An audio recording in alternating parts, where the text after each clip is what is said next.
So kini si Faith Andrea Dragon sa iyang kabata pa mga igsunan, murag na pa ni sa 20 kapin si Faith.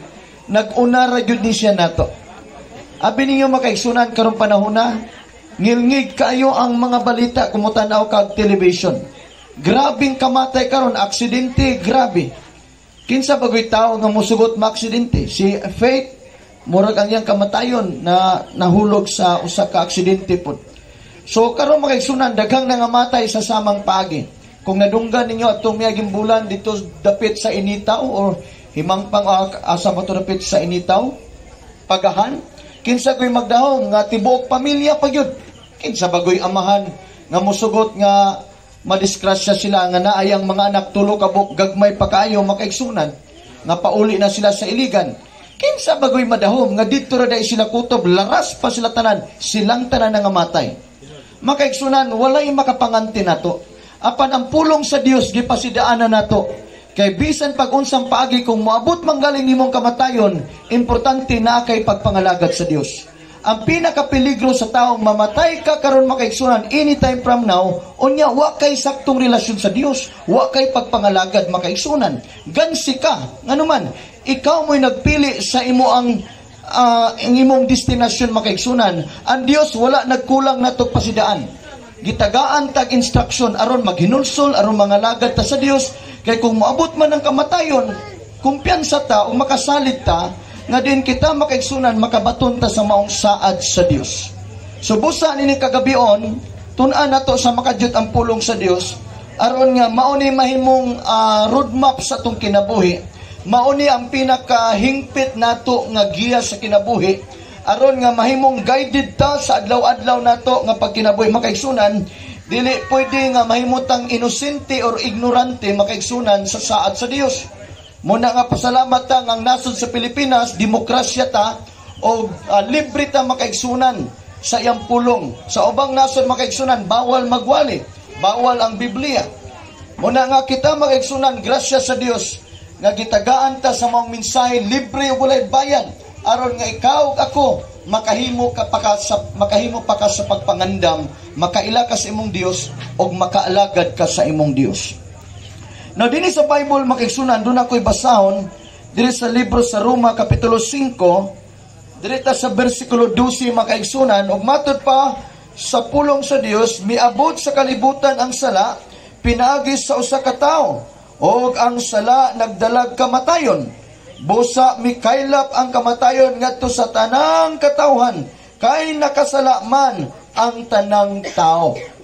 Dalaygon ang pulong sa Dios, magampo ta makaigsunan.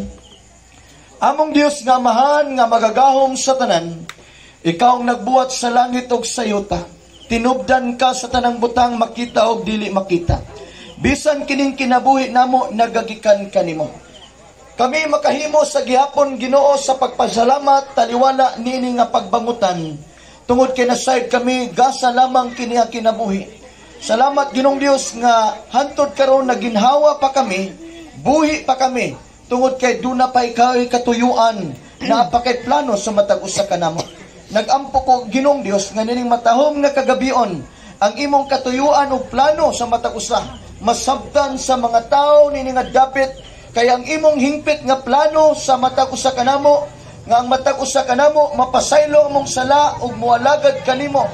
Nga din gusto nimo Dios nga matag usa makahimo sa pagpangandam. Tungod kay nasayod usab kami Ginoo nga ang kamatayon daw sama kini sa anino nga makita namo karon tiud-tiud mahanaw. Lord, nagampo ko nga samtang kami buhi pa aduna pay maayong lawas. Tuguti o Dios nga mabuhat namo ang imong katuyuan o ang imong kabubuton. Nagampo ko nini matahom nga kagabion nga ang imong langitong bendisyon mabatunan sa matag usa nga niya karon. Panalangini ang tanang buhi karon. Nagampo ko bisan tibok pamilya nga dragon tanan nga naglambigit ani nga pamilya, nagampo ko sa imong nga panabang, sa imong grasya nga magahupay ka, liguna sila ug madawat nila Ginoong Dios ang maong kahintang ni Faith nga din Ginoo imo na siyang gikuha ug nasayod kami Ginoong Dios nga naaman kanimong pagbulutan, wala mi kagahom sa pagpugong sa kamatayon, apan nagpasidaan na ikaw daan nga din ang tao maandam sila Ginoong Dios, maandam kaming tanan nga moabot ang kamatayon sumala si mong saad ang nagtuo kanimo di malaglag apan may kinabuhing dayon. Nagampo ko Ginoong Dios nga nining kagabion ang imong mga pulong dili mausik og di masayang, mahimo kining usa ka binhi karon nga matanom sa mata kasing-kasing. Ang mata kasing-kasing karon Ginoong Dios mahinluan, mahugasan pinagi sa imong dugo, mahimo kining tabunok nga kasing-kasing, mga tig-a nga kasing-kasing imong pagatandugon, adunay kasing-kasing nga maynusulon, kasing-kasing nga mahigugma kanimo, ug ang imong pulong buhi karon nga magapenetrate silang kasing-kasing, magaapli silang hunahuna og kasing-kasing.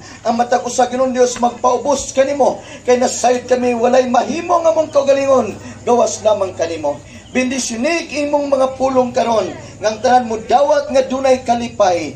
Dalaygon ka Dios kining matahong nga takna karon, akong gikumit kanimo kini nga buluhaton. Salamat sa tubag sa mga pagampo, himaya og dungog, tanang pagpasalamat alang kanimo. Kini akong gipangayo sa gamhanang pangalan ni Kristo Jesus nga among Ginoo og manluluwas. Ang tanan magaingog, amen.